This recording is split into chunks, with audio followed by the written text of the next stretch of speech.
And we're live. Hey, that Mulgrew Janeway paradox. It's not the first one, Star Trek. Today on episode 271 of Trekland Tuesdays Live, of course, with me, Dr. Trek, Larry Nemeczek, coming at you right here out of Portal 47, out of Trekland HQ for some clarity, sanity, and the big picture in all things Star Trek. So, welcome to another Tuesday with us here live. Wow, 271 weekly episodes.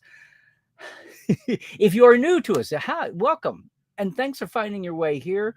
We have a great chat. So pull up a chair, pull up a screen. Hey, I'm going to be getting into that chat in a minute. Go ahead and introduce yourself to our community. Tell us where you're coming from, because we are global at this time of day. Meanwhile, I'm going to get off on a soapbox here for a minute, a fun one today.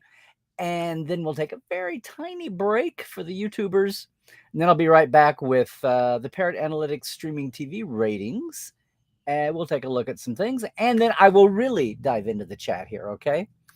So, and a reminder, if you are on Facebook, you're only going to see the Facebook chat. If you're on Twitch or YouTube, you should be seeing everybody's, okay? And once again, hey, if you're coming to us later on YouTube, you should try to check us out live today on Tuesday. That's a lot of the fun too. But speaking of fun, look, we're all sitting around waiting for Lower Decks. Some of us are sitting around waiting for STLV, Star Trek Vegas. Some of us are not sitting around for anything because we have the Gene Roddenberry Life Origins tour this weekend. So it's too late to jump in. You had your chance, but I've got to prep and make sure that we have a good time and then survive to see everybody at Trek Vegas. But if you're at home, you're going to be watching a lot of stuff streaming out. You're going to see what fans are doing, what some of your friends are saying. A lot of people are going to be, we're going to be posting from the tour this weekend too. So that's all bubbling around. We're waiting on Lower Decks. We're gnashing our teeth over the Picard Season 3 reunion, more Strange New Worlds, watching the award season. So in the middle of all that, it's a little bit of a news lull. But boy, I saw this week, and this was so much fun. It got me thinking. Did you see this? Did you see this? Because this all starts with an old school letter to the editor. Okay? Yay. An old school letter to the editor. Okay? So, Mr. Richard Faber of Fort Lee, New Jersey writes, oh, no, sorry, Emily, or Rosanna. This is a letter from Megan Danzig of Bloomington, Indiana.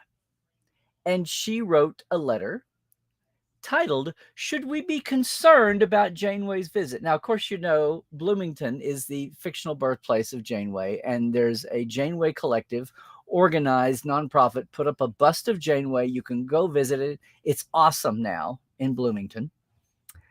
But this was such a perfect letter. And forgive me, it's short, but I'm going to read it, or I'll skim through it as fast as I can. Recently announced that Kate Mullgrew is going to be visiting the Janeway bust for an event on October 23rd. This letter writer, Megan, says, I've always been against the Janeway statue, but I have decided to break my silence on this occasion. The bust is clearly a violation of the Temporal Prime Directive, and it will cause irreversible damage to the timeline if the future Janeway, who will be born in Bloomington in the year 2344, is allowed to see it and learn of the future adventures of her and her crew. We know that Captain Janeway will be notorious for her disregard of the timeline, saying at one point, temporal mechanics gives me a headache. We cannot trust that she will learn about Voyager getting stranded in the Delta Quadrant and allow it to happen the way it is supposed to. This will affect literally billions of lives, humans and otherwise, and endanger the Federation's future success against the threat of the Borg Collective. Do you want causality loops and paradoxes? Because this is how you get causality loops and paradoxes. Bring down the Janeway statue. Save the timeline. Megan Danzig of Bloomington. Okay, that's fun enough. Snarky enough. And good on the Bloomington paper for printing her letter. If not that enough, that made such a thank you, socials. That made such a boom around that Kate got online a few days later. This is all just a few days ago. Kate came back and copied that out, took a shot of it, and tweeted, "I solemnly promise to not cause any temporal anomalies when I visit my statue in Bloomington this October. The Janeway Collective is on alert and ready to handle any causality loops before they occur." So that's adorable. That's adorable. And it's a good example of how we can have fun with Star Trek, bring it alive. Anyway, it was great. It was great fun. Everybody had a lot of fun with it. And of course, people in Bloomington are eating it up, right? Fans, everybody's having a lot of fun with it. But it got me thinking. It got me thinking because this isn't the first time a future Star Trek character has gone home. It really got me thinking because my mind drifted back to that time back in, can you believe it, 2010? It seemed like an eternity ago. In some ways it was. When, if you're not familiar with Vulcan, Alberta, it's a little farming town, named after a mythic god in whenever it was founded in Canada. But in 2010, after, 10 years or so of realizing they had a gold mine there, of a tourist event, started having Spock days at Vulcan, Alberta, with Star Trek guests in a small festival. It's a farm town. This festival swells the ranks up far more than the normal population. But in 2010, as he was winding down his career, Leonard passed in 2015, but he was making kind of a farewell lap. He was at the he was at the Comic-Con in Calgary, obviously Calgary. And now it was 130 kilometers away. The town normally has 1,900. They swell to as many as 10,000 people for Spock days. But what happened was in 2009 for the first JJ movie, Vulcan tried to get on the map as a premiere town for the 2009 JJ movie. They didn't make it, but in sympathy, Leonard said he would come visit. And so that year's festival featured Leonard coming to Vulcan to make a visit. He wasn't there very long. He was 79 already. His COPD was already kind of limiting how long he could talk and speak and appear without going, in live time, without suffering the effects. So he made some remarks, and it was very sweet. And, 1,000 people came to town just to see him. A lot of news coverage at the time. And people were well aware that he was going to be retiring soon. And he, within a year, his last appearances at STLV Vegas. And then I think the very last was at the Creation Con in Chicago. So there's a plaque there. It's Vulcan County as well as Vulcan Town. And it was bittersweet. And so that little small community, got a piece of it. Much smaller than Bloomington, Indiana. They thought, 15,000 people are expected for the 2 days. But it dawned on me reading about this cute back and forth between Kate and her statue in Bloomington. Was anybody worried about causality loops then? Spock went home to Vulcan. They talked about it over and over again. And he's learning, did Leonard Nimoy's learn? Okay. I mean, come on. If it's, going to be an issue, if it's going to be an issue in Bloomington in October, who was looking out for anything in 2010? I mean, come on, DTI guys, gals, what's going on here? But it also got me thinking, what's up with the rest of the world? I mean, come on, Labar. I know you're a tiny little hamlet in France, but where's your future Jean-Luc Picard statue?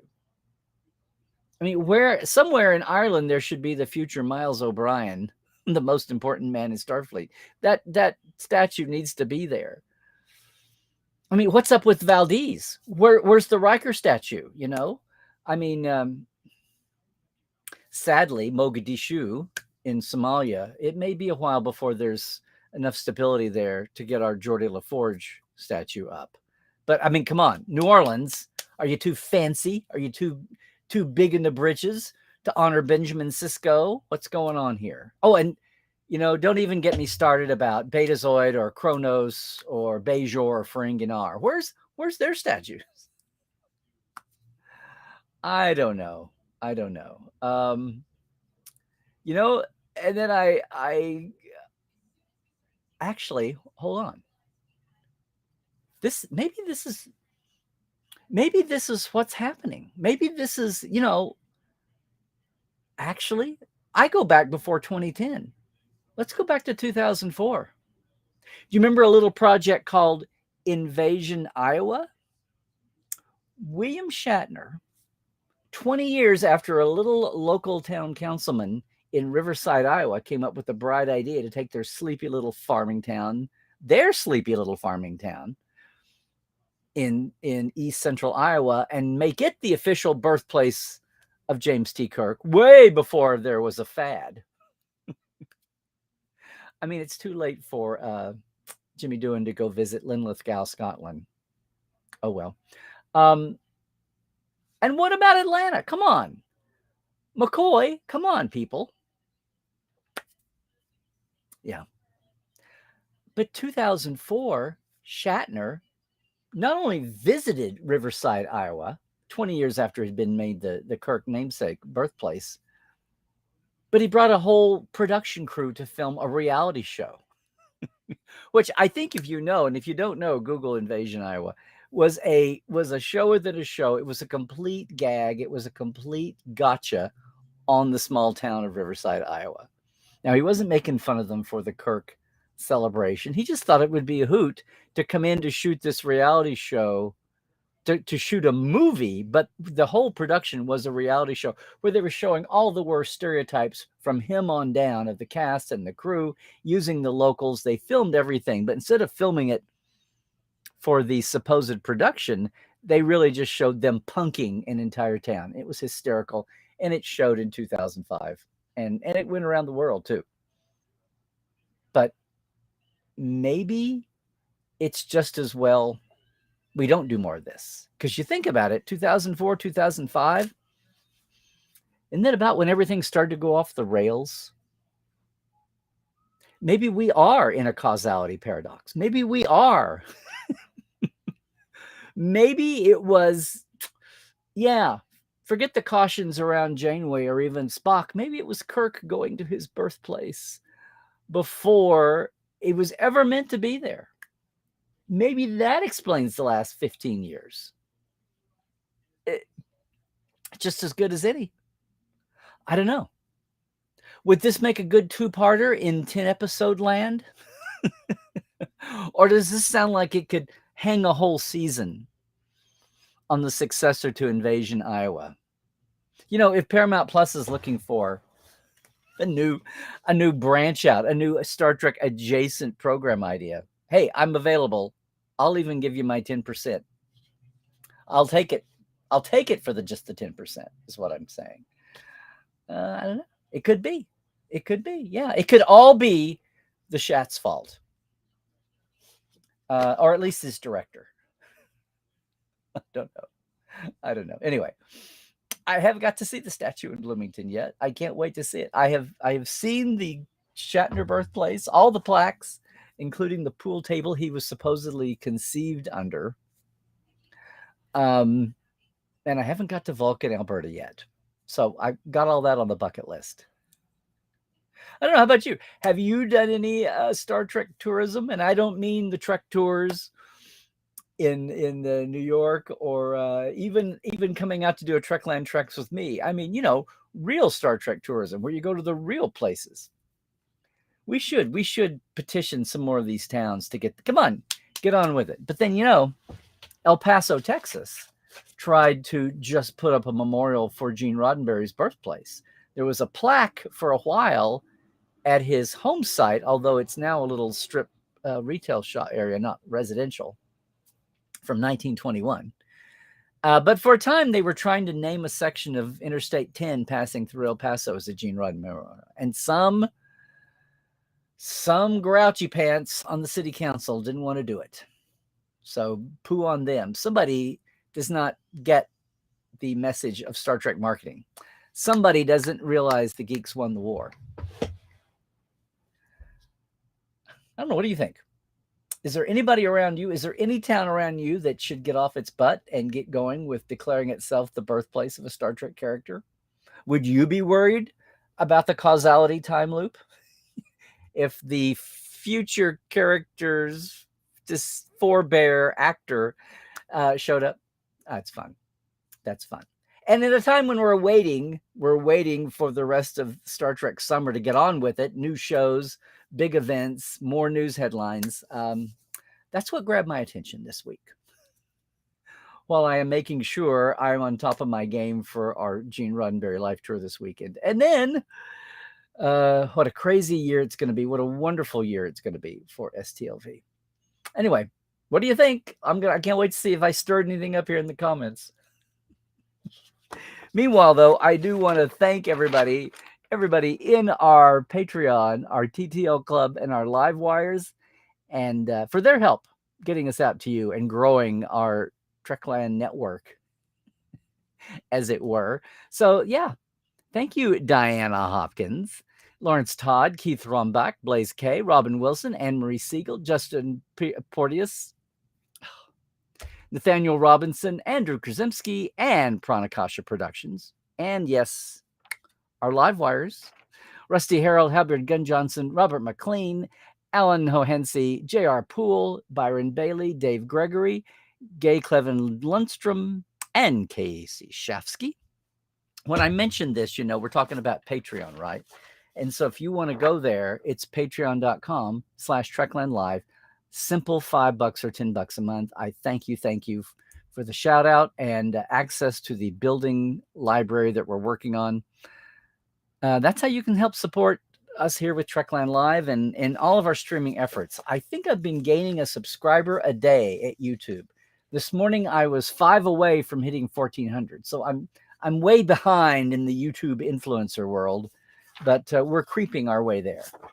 We're getting there at half impulse, okay? Otherwise, just in case you were looking, the Trek Files, we are still on hiatus. We're going to be that way for another 2 or 3 weeks, but we will be back. We're getting some good ones in the can, working it out. Probably after STLV passes, we'll be back. But the whole 8-season catalog is there to go back and check it out at the Trek Files on Facebook. And of course, unlike every other podcast, we have the documents. We have the documents to prove it. Since documents seem to be in the news these days, come look at ours as you listen to the podcast. It's great. The Trek Files at podcast.roddenberry.com, too, if you want to see all the Roddenberry podcasts that are there. And if you're leaving us right now, don't forget I'm Larry Nemechek on Twitter and Larry Nemechek's Trekland everywhere else. Please like and subscribe on YouTube. Hit the bell, ring the button, whatever you do. And it's the same thing on Facebook and Instagram. Is a lot of fun, too, these days. Portal47.net if you want to join the deep divers, the Portales. We have a mini-con all year long as we explore my archives and my Rolodex and go where no savvy fan has gone before.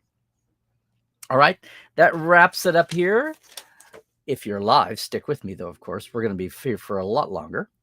And we will see you. Meanwhile, till next time, stay well. Stay healthy, even, and do all the things. Are we settling down? Let's hope. Stay woke. Check your sources. It's going to get crazy here in the next few months here in the States. And most of all, trek well, everybody.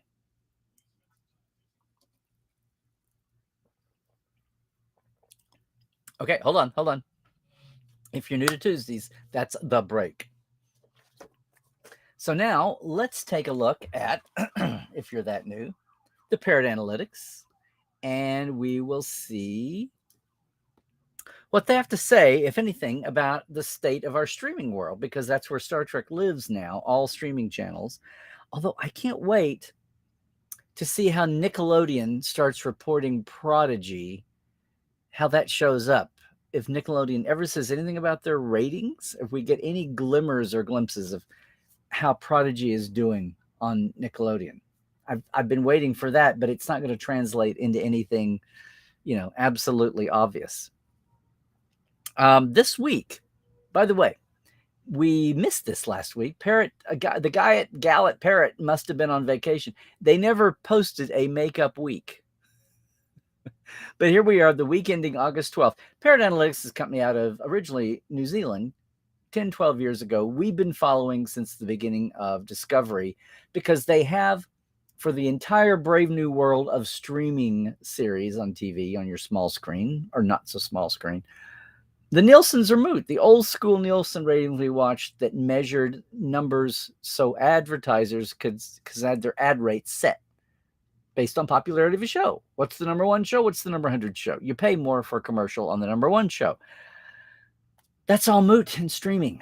There's no commercials, no need for any of this, but people still want to know what's popular, not popular. Aha, the streaming channels, though, keep all that close to the vest and let it out only rarely. And even then in the vaguest of terms. So there's a vacuum. And Parrot stepped into that, trying to mine the internet, tried to come up with algorithms and ways of measuring basically glorified buzz, but adding in actual numbers when they know it. In markets around the world, dozens of countries around the world, including the US. The US top 10s are listed every week.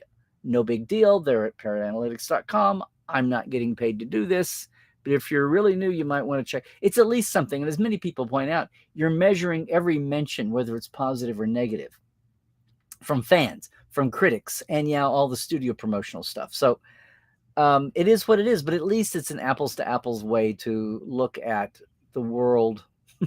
And I guess, if series have older demographics, like anything on network CBS, people who aren't online to post, that's going to skew. It's like the polling for Dewey and Truman didn't take into account that a lot of people still didn't have phones. And that's why everybody predicted a Dewey win. And have I lost you in the weeds here of history? Okay. Dewey defeats okay, fine.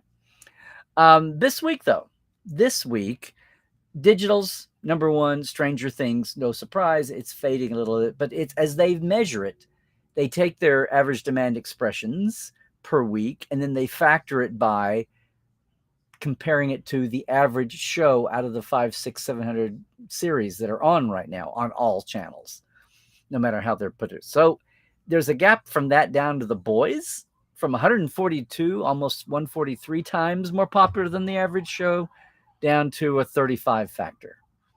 Then you've got The Orville, which apparently busted in really good last week. It's just behind. Orville is just in third place at 35.1 versus 35.2. Then you've got Only Murders in the Building at 33. Mandalorian, Titans, Ted Lasso, Our Flag Means Death, The Witcher, and For All Mankind. And there's no Star Trek this week. Nothing is fresh and hot. We're on reruns all over the place. Again, interesting to see if one of the animateds, especially Lower Decks, can ever break into the top 10. The live actions have, most famously Strange New, but Lower Decks never has, despite all the buzz we seem to generate, despite all that Easter egg frame grabbing, screen caps, it's never busted into the top 10. That's jockeying around. Now, the overall Stranger Things is booming there, but then it's the only digital in the top 10. Then SpongeBob is at half of that, at like 70. Breaking Bad, Better Call Saul, which, is wrapping up. Game of Thrones, The Flash, Sesame Street, Saturday Night Live. I don't get it. The Simpsons and Attack on Titan. So the top 10 lives ended up at 38.9. The top 10 digitals ended up at 25.0, which begs the question. We are rolling into the preseason buzz about Lower Decks. Things are still being said. We have news popping about the other series. How do they look? So Strange New Worlds is still sitting at 23 times more popular than the average show. It's still in their outstanding category, which is the upper 2.7% of all the hundreds of shows.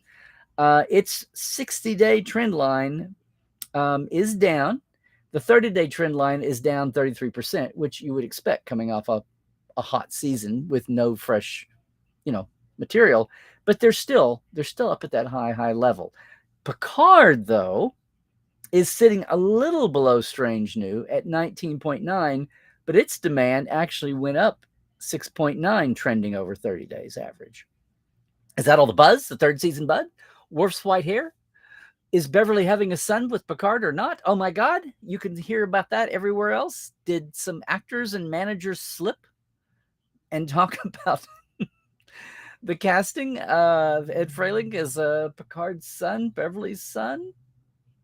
Some of the plot, it's all out there. It's all murky. Maybe we've got the right dots, but they're not being connected the right way. I didn't want to get over into that. We'll know soon enough. Well, in 6 months, maybe. Yeesh. Very cute today how Terry Matalis had to tell fans that he wished he could have brought Picard as a Christmas present instead of waiting until whatever, February, March. But it's interesting that Picard is sitting lower overall than Strange New, but it was the one that had the most buzz this week and actually reversed its, no fresh episodes. You'd expect it to be kind of in the doldrums. And then Lower Decks, which is coming out here in just a couple of weeks, 10 days. What are we down to? Week from Thursday. Yikes. That's the first day of STLV. It's sitting at 12.9. The animateds, both of the animateds are much lower than their live action cousins, but it's still in the outstanding. It is still in higher demand than 97.5 of everything else in animation. So think about that. The 60-day trend line ticked up. So there you go. I guess that's the buzz coming in for this season. So there you go. So everybody, yeah, it's kind of a in-between time right now, a light time. We'll see. What's on everybody's mind. Let's dive into the chat and see who we've got. And good to see Marina. Hey, Chuck. Hey, and thank you. There's Scott and Marie, Dr. Star Trek. Hey, Christoph. Everybody from around the globe. I'm looking to see if we've got new folks.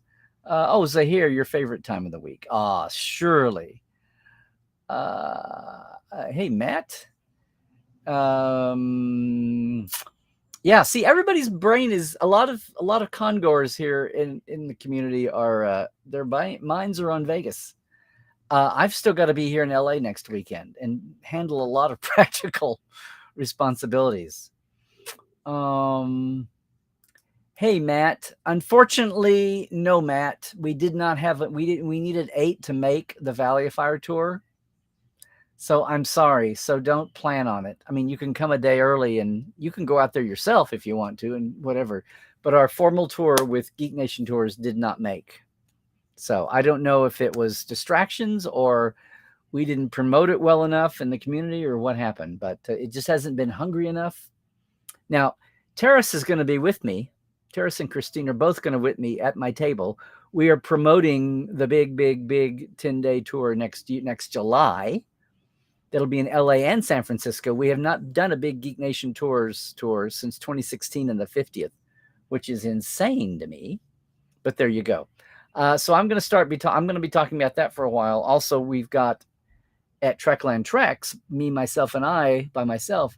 We're going to be offering a couple of days before and after the cruise tour next year. And I've got to get, people have been hounding me about it. I got to get the information up. I think the page is up.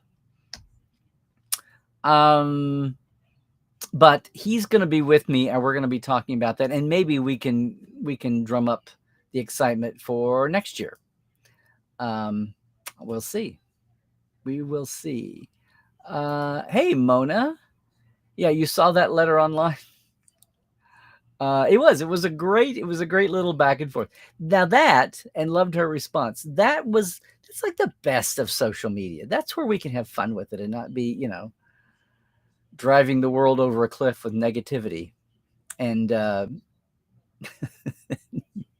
bad algorithms. Right. And this is true, John X. It's going to come thick and fast. Bang, bang, bang. What's weird is that normally Vegas would have been over already.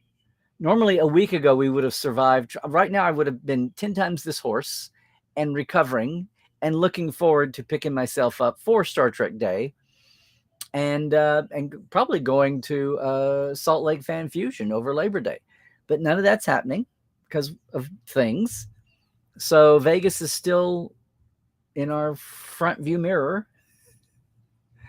And Star Trek Day is going to be right around the corner right afterwards, September 8th. So, yeah, buckle up. There'll be headlines aplenty on that day. Yes. And I'm going to bet this was before I got there. Yep. Yeah. Not too hot. Hopefully the low 90s, I think. So, yay for us. Oh, I see, Marina. It's meant to be so DTI is not involved.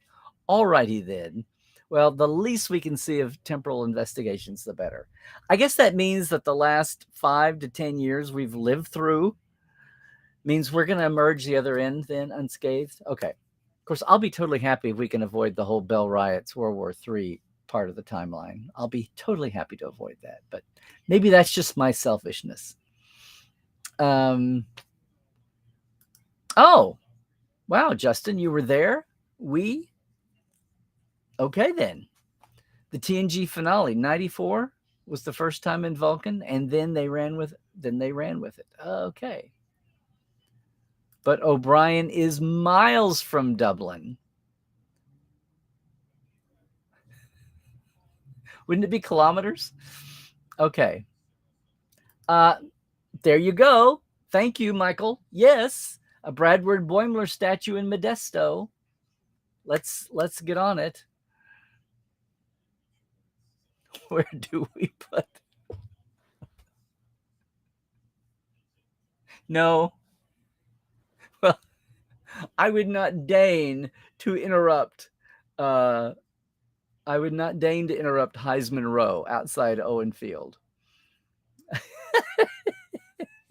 See, the cool thing about having 4 hometowns, like where were you born, where'd you grow up, who claims you for school, where'd you go to school, and who claims you for your mailing address. Yeah, we could put 4 statues in 4 towns. No, I think Slaughterville needs some decoration. But then somebody just come along drunk and shoot it up, so maybe we shouldn't do that. Dr. Trek said, okay, gang, let's I know I'm 30 minutes behind here, but let's yeah, the doctor cosplaying was enough one year, don't you think? Now what? No statue on the Bay Shore for all the Bayshorian prophets? I'm missing something, Cairo. Okay. Oh, you just interviewed some Atlanteans. Some Atlanteans or some Atlanticians? Because if you got the latter, then boy, that's news. So fine. So you're talking about, so there's obviously the McCoy project is coming, right? Or you know what? University of Mississippi, they could put up an alumni statue. Maybe the medical school. I don't know. Hey, Galen, what do you say? Speaking of Picard, I was watching a travel food video on Paris, France, and they have a franchise of grocery stores called Picard. Well, maybe another branch of the family that's too distant. Or the branch of the family that dies out before. Okay, fine. A Star Trek reality show. Yeah, ish. But see but you know what's dangerous there is it's got who's going to do it? It's got to be Trek people doing it, because it'd be so easy to leave the laughing with and go to the laughing at. And I would hope, after we sacrificed so many geeks over years to win the war, that wouldn't happen. But I would still be. I've seen too much local TV late night Sunday news derision and snark to put that totally in the hands of just anybody. Oh yes. Oh yeah. Gordon from like the earlier days of the earlier Vegases, I think. That's what I want to say. Yes. Well, Mona, then I am envious of you. I would love to be in Bloomington.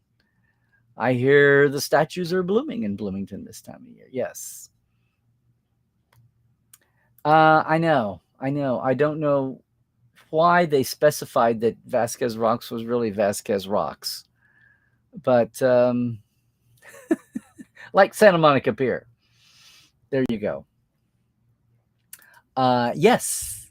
And the good news is I just got a lot of research help in pinpointing a lot of those, so I don't have to do it manually by hand. So there we go. Anne Marie, well, you're so excited to see anything. Yes, I know. Me too. Me too. Oh, well, we need a statue of the Cerritos in Cerritos. There you go. There you go. Wouldn't be the first time. Now, what are you saying here, Carl? Starfleet Command 7th Fleet made your own pilgrimage to Valley of Fire for Star Trek Generations in Goblin Valley in Utah, which was the Galaxy Quest planet filming location. Yeah, I should try to get to Goblin Valley, since, you know, Galaxy Quest was the best Star Trek movie ever made. It's the best meta movie. Can I say that? Yeah. It didn't try to be merely fiction. Now you're thinking, Nathaniel. Now you're thinking.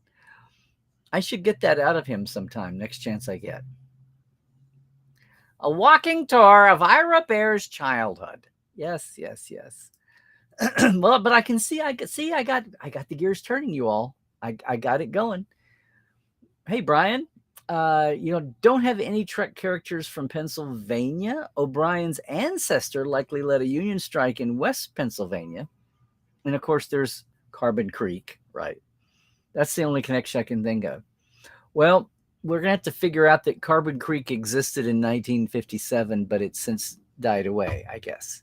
Somebody's going to have to just declare themselves the modern day descendant of Carbon Creek 50 years later, 60 years later. All right, Christoph. We need more characters from Europe then. Picard's from France. Detmer's from Dusseldorf. Right. Chekhov and Worf's. What did we say? Does Chekhov talk about... well, he talks about his little lady from Leningrad, but doesn't he say something about Minsk? And Worf's foster parents. Right. Well, you know what I keep saying, Christoph? It's an American show. The crumbs are something.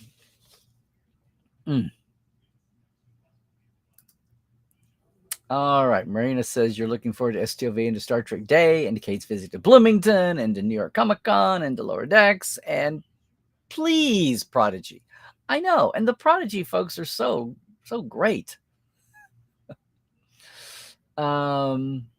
Sacramento has a LeVar Burton statue. That's true, but that's for the actor, not his character. So, no DTI entanglement, no Temporal Prime Directive problems. I hope. What if a copy of the 2050 Star Trek TNG compendium fell through a wormhole? The 2050 TNG compendium fell through a wormhole. You mean I'm a little confused there. Well, that was the original premise. I don't have it handy. The original premise for the original Franz Joseph Schnabel made the original tech manual found in the archives in the data banks of the Omaha Air Force Base, from Yesterday's Tomorrow. And that was the whole excuse for why we had such future technology, and that it had been cleared as something bizarre by the U.S. military. It was a lot of fun. Something nobody remembers now. It's just the tech manual. But it was cute that he came up with that excuse. Good to see everybody. More everybody coming in. Yay, Dave. Thank you again, Dave, for being a Patreon. Star Trek filming sites, part 4 or part 3 director's cut? Riker. Not sure what that was. Riker can see Russia from his house. Plus, that side of Russia is in Asia. Yeah. We've never. Oh, we got San Francisco for Sulu. Come on, everybody. Oh, Roland, thank you. You hit ding, ding, ding. You made me 1,400 on YouTube. Thank you. And thank you to the 4 people since I last checked it an hour or 2 ago before I said anything. So thank you. And welcome, Roland, if you haven't been with us before. Okay.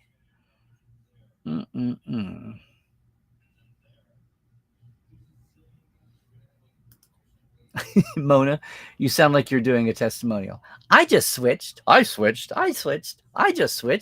Facebook to YouTube. Yes, millions are switching from Facebook to YouTube. Feels like a 50s commercial or 60s commercial. Show us your Facebook pack. No.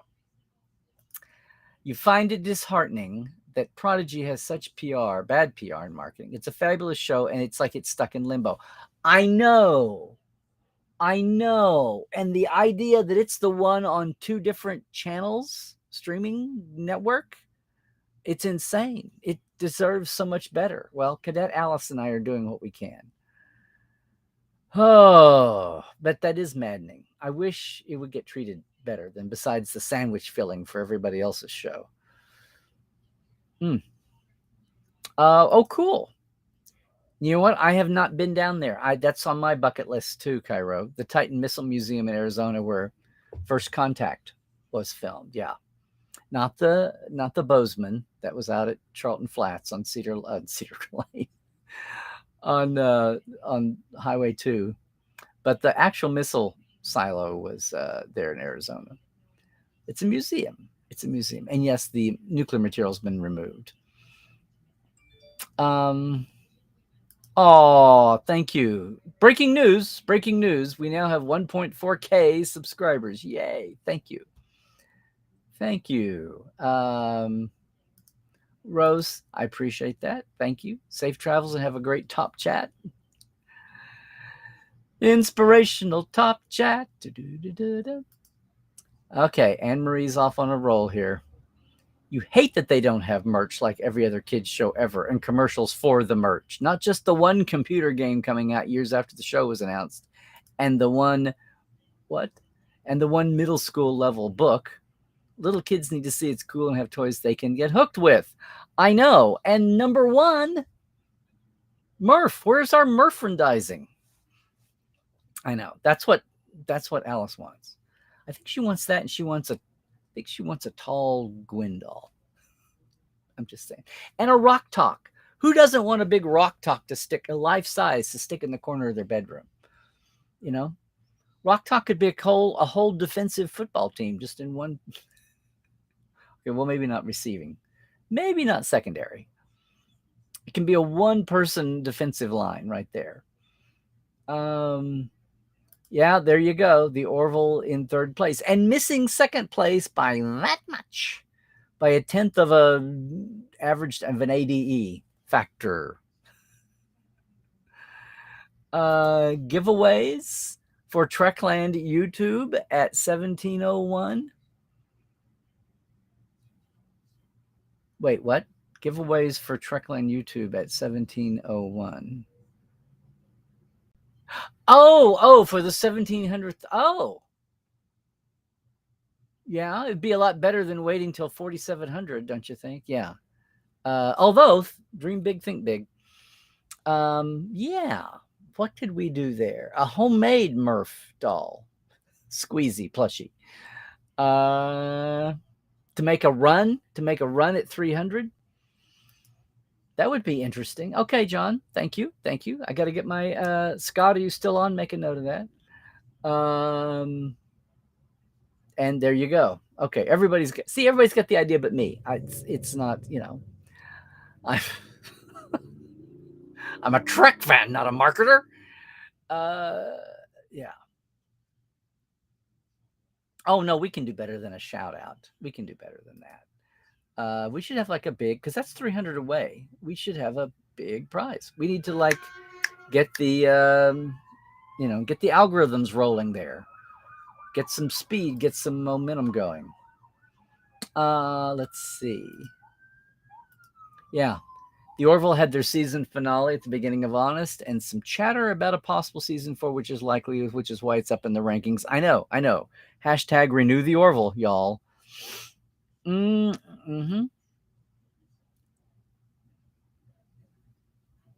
and whatever the official shop has is so badly inadequate. SBI. This is the other acronym for Starbase Indy.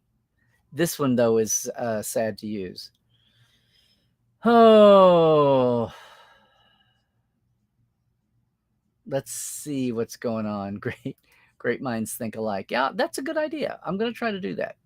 Be a great way to 1701 gets a rum and Diet Coke with Larry. And the airfare to fly here? There we go.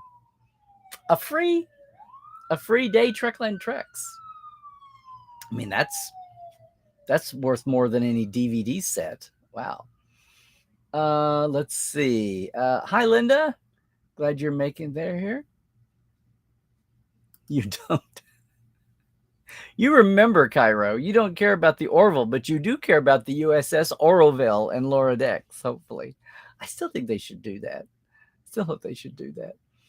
A pattern buffer from Quarks. Well, now, with all the spatulas still hooked together from ROM work. Yeah, this is a case where the clunkiness of corporate, yeah, and the fact that the show's getting dragged out, and the fact that there are 5 shows, and it's for all the stated goals of the show. I mean, they're still happening, but they're just happening in slow motion. It feels like. You are collectively ignoring the ridiculous Picard rumors. You know what? I think there's maybe something there, but I just don't think that the dots may not be quite so obviously connected that way. Hey, Mona, that's totally fine. Totally fine. I'm going to watch the Orville, but I was waiting to binge it because we just drew the line at Hulu. I'm going to binge it and Only Murders, which we loved. There you go. New Prodigy books announced this week. Yes, but we need toys. It's a kid's show. We need toys. Hey, Brandon, glad you could make it. Hope you escaped all that flooding in eastern Kentucky. Do I have you located right? We'll see. Hi, Jerry. It's been a while. I know you've been with us before, but good to see you. Yay.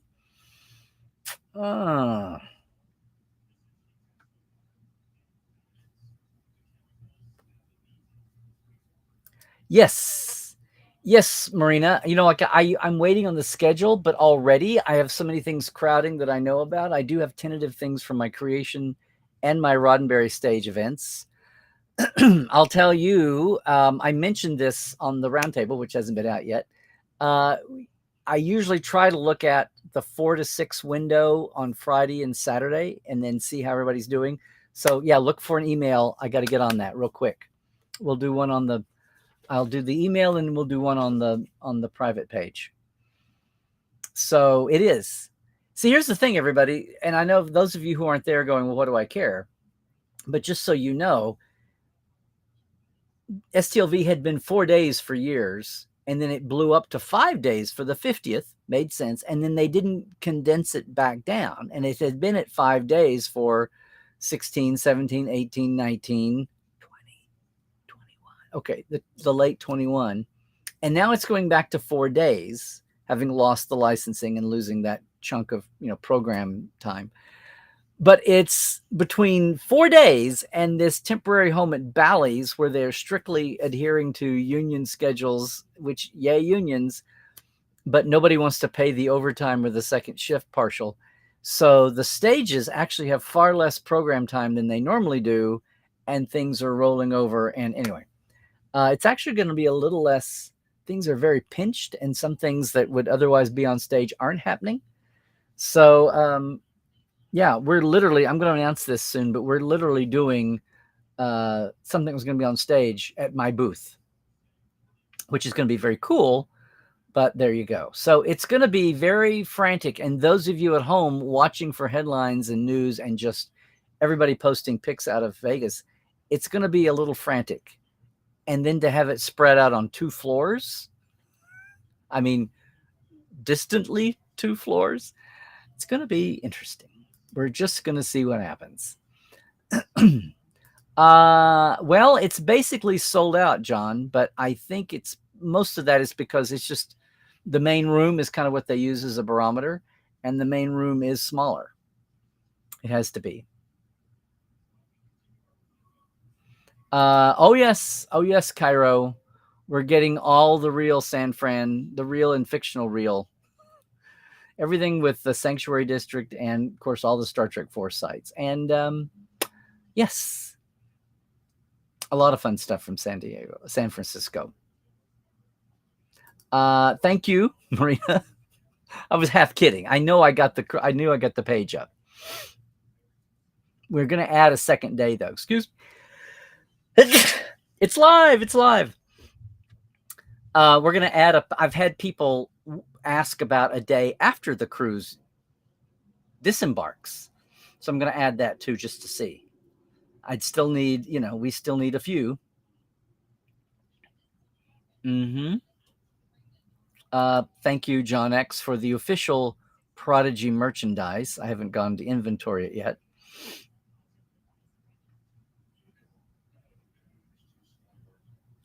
Now, what?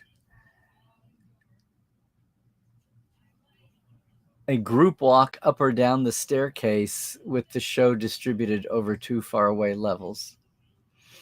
Oh, yeah, that would be about right. Going up the fire stairs, which I think any stairs in a tall hotel are basically the fire stairs because no one really uses them. That's funny. There are some people, though, who are going to... Andy Richardson's going to make our live die. Dave Blass is going to make our live die. I got to work on some actors, though, but we'll see what we can get there. What was that? Extremely insufficient if the official Trek didn't learn anything from Mission Chicago. What exactly are we talking about? Oh, well, merchandise is slow motion. It takes a year to a year and a half, which I know we'd be coming up on a year and a half in Prodigy's case. But yes, it was a worthy pun. Would they slaughter my statue? Yeah, with a sawed-off shotgun or something. Action figures coming in 2023. Okay. Oh, Bayshore. Okay, gotcha. When I hear Bayshore, I think of Maryland and Virginia and East Coast stuff and shore leave and everything. You want a stuffed Murph for your companion to your Andorian Tribble? It's all blue? Okay. Yes, they did. And I know that because I listened to my sense ors.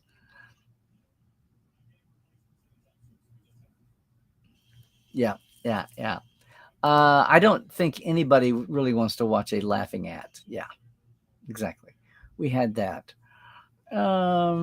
Just stuff a friggin' Murph so I can gift it to kids before they're too old to play with toys. It's not Protostar Sciences. I know.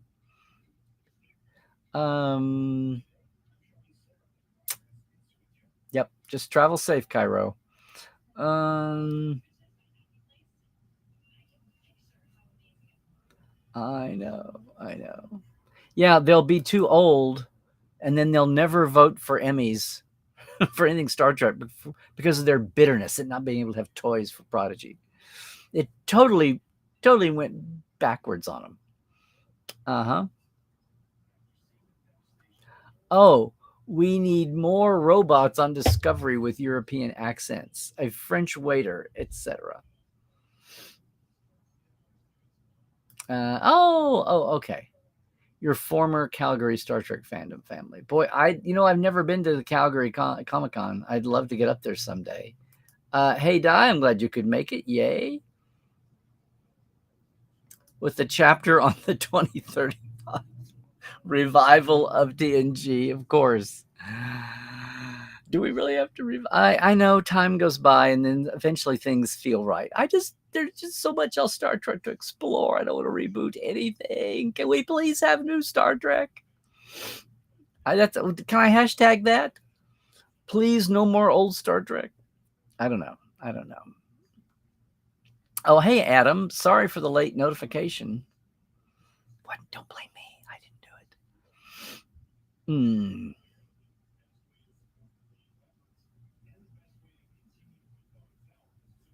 it. That's right.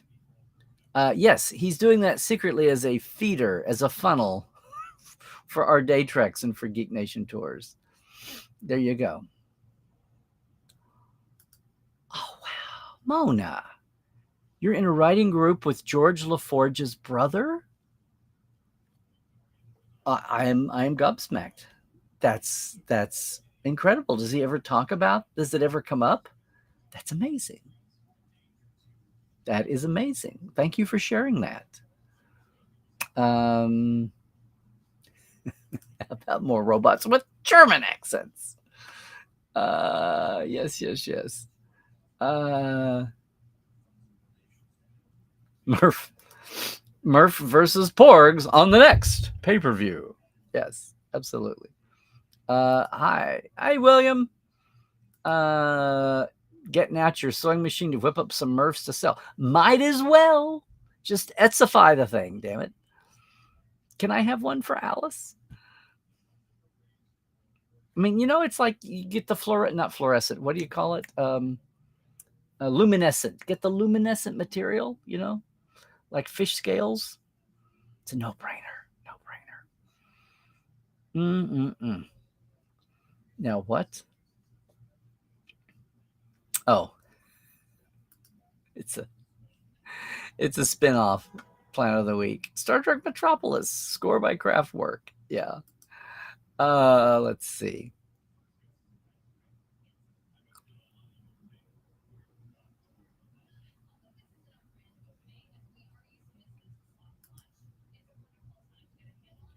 The Orville's exposure reflects being on a bigger platform.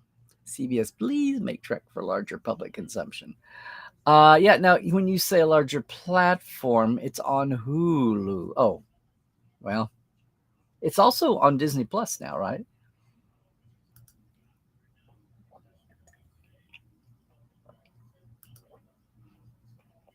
Picard Season 2 coming out on DVD. I'm going to guess a month before the premiere of Season 3-ish. That seems to be a month or two. Don't miss the Terry Matalas interview on Trek Movie. Yes. Okay, that's what I was starting to think. For some reason, I had you in Eastern Kentucky, but South Central. Yeah. Okay. Oh, well, then it's okay then. No, it's not okay. Very tragic. And you know what? We're in for all kinds of climate-borne disasters. They're talking about now the greatest threat California faces is not the big one, earthquake, but some kind of a mega flood that happens every few centuries. Like the Central Valley, all the Central Valley 99 cities. And yeah, there we go. A step behind you or a step ahead of you or something. Probably behind.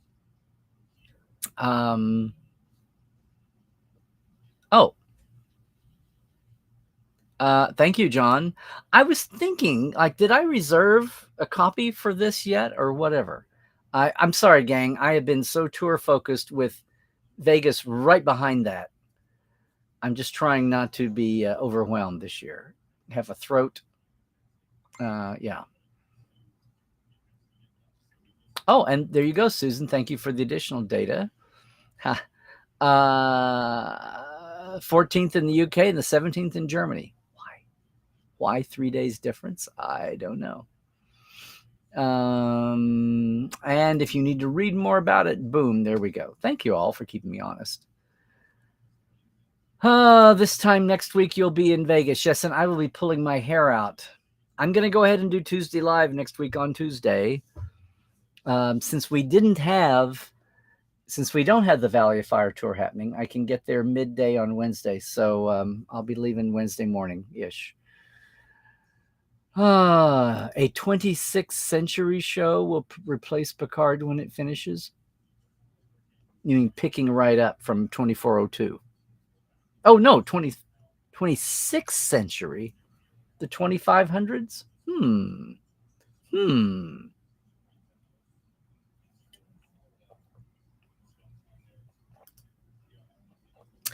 Creation is no longer the official con, maybe unlicensed vendors selling Prodigy knockoffs.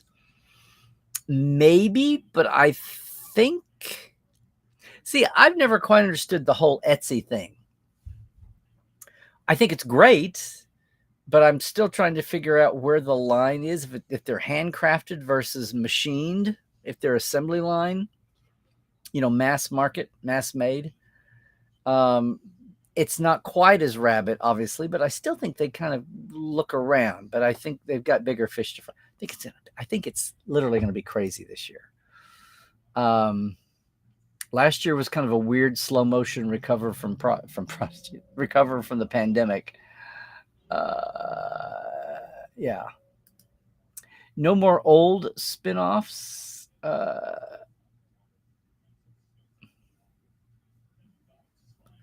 Wait, what? Mona, what are you talking about here? Oh, no, not this. I've lost the thread on this. Who is he? An online group, and who's he writing a memoir and writing a book? I know Dan Madsen's writing a book. I know Doug Drexler's writing a book. But yes, we reach. Sister, we are one here.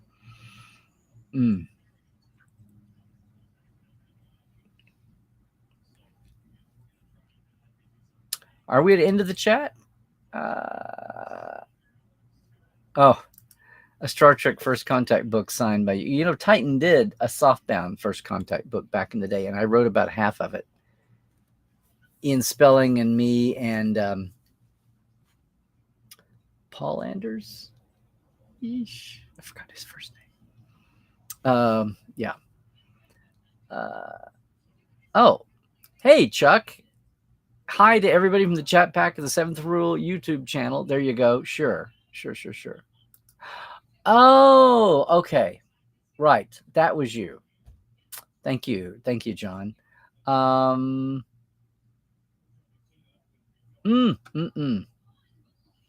Okay. George LaForge's brother, whoever he is, that would be an awesome contribution to the Star Trek record. Yeah. Also, somebody needs to do something about Janet Quarton, who I believe was a British fan, and Quarton was the Q inspiration for naming QQ. Just so you know. I guess we are at the end of the chat. Yay. It's, on one hand, it feels like a little bit of a slow week, but I'm glad. Can we hold off any more lightning strike flash news headlines in Trek for the next 10 days? Can we do that, please? But what is not a flash headline is how much I appreciate all these folks. Once again, thanks everybody in our Patreon for helping that. And if you are interested, it is getting kind of toward the end of the month. They collect this at the end, right at the first. So if you want to jump in and help us out streaming, $5, $10 a month, I thank you for all of it. It helps out. In case you hadn't noticed, there's more stuff popping up on YouTube. So thanks to Kyle Jacobs, thanks to Scott, we're getting the media empire flowing. Hopefully. And patreon.com/TreklandLive. Again, Trek Files is on hiatus, but you can check out tons of past episodes. What's 8 times 24? That's what we've got. 8 seasons, 24 episodes a season. And they're all, 15, 20 minutes. So they're bite size for easy digesting. And of course, we're at Larry Nemechek on Twitter, Larry's Trekland or Larry Nemechek's Trekland on YouTube. Like and subscribe it. And Facebook and Instagram too.